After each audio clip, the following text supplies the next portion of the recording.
In a bid to tackle noise pollution and enforce motor vehicle regulations, the Pune City Traffic Branch has launched a decisive crackdown on modified motorcycle silencers.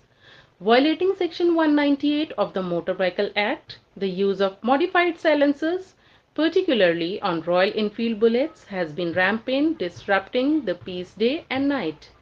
Led by DCP Shashikant Borate, the traffic branch conducted a two-day special drive targeting offenders across key areas of the city, removing silencers from 571 motorcycles, including hotspots like Airport, Handewadi, Koregaon Park, and Deccan.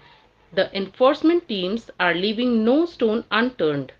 Citizens are urged to play their part by reporting instances of modified silencer use, providing vehicle details and locations via WhatsApp at 8087 240 400. DCP Borate reaffirms the strict actions against both riders and sellers of modified silencers, underscoring the commitment to curb noise pollution and uphold road safety.